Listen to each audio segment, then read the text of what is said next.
Type. The question is, some Muslims, he says, perhaps some Muslims from Bangladesh, some of our brothers and sisters from Bangladesh, if a man prays in one room, he won't, the wife won't pray in the same room. They'll pray in separate rooms. I would say that there lies no doubt this is not from the Sunnah of the Prophet ﷺ. Rather, this is baseless. And perhaps this is from superstition or some other type of baseless cultural practice. The Prophet ﷺ, he would pray, and Aisha radiallahu anha will be sitting in front of him. The narration states that when he made sujood, I would pull my legs back. He was directly close to her. So therefore, the Prophet ﷺ, he would pray in the company of Aisha.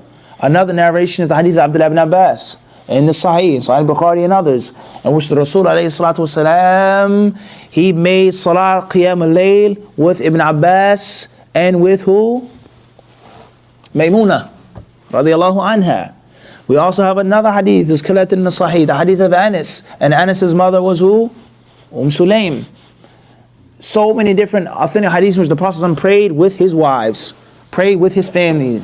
So therefore that's batil, that's false, that's a false practice. Pray in the innermost of your home. We say, once again, is that the salah has been explained in detail by our blessed Prophet ﷺ, what to do and what not to do. And we have different levels of mistake as Muslims. First level is ignorance. We just don't know. The next level is lack of proper understanding. Taking a hadith, misusing it, misunderstanding it. And the third level is the level of innovation. Doing things that are baseless, that have no authentic foundation in our way as Muslims.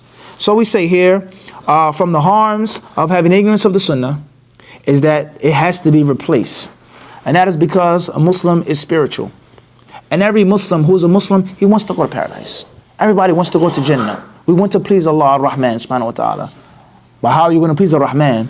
In other words, if you don't fill this spiritual void with Sunnah, then you're going to fill your spiritual cup with what? Other than Sunnah. Whether it's ignorance, whether it's innovation, whether it's your culture, and the list goes on. So therefore the Prophet, he prayed with his wife. The women prayed with the Prophet alayhi salatu wasalam in one room. Do we know how small the Prophet's masjid was? It wasn't a big, large, huge masjid as it is today. And he said that the women pray behind us and the men pray up front. That's one room. So we say that's false. That's a misunderstanding. That is, as we say, ra'san ala aqib. That's totally backwards. And I'm sure that there are hundreds of other misconceptions and false practices that many of our family members and friends do. From Bangladesh, from America, from Africa, from Asia, wherever you go. You'll find these cultural misconceptions. And the main cause behind them is lack of proper, sound knowledge of the Sunnah. And that's why it's so important for us to continue and to do more of what we're trying to do. Learning. Emptying the cup. Filling it anew.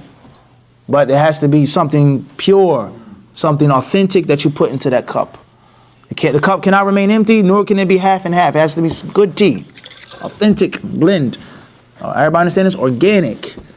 Preservatives, this sugar, this color, no good. Everybody understand this?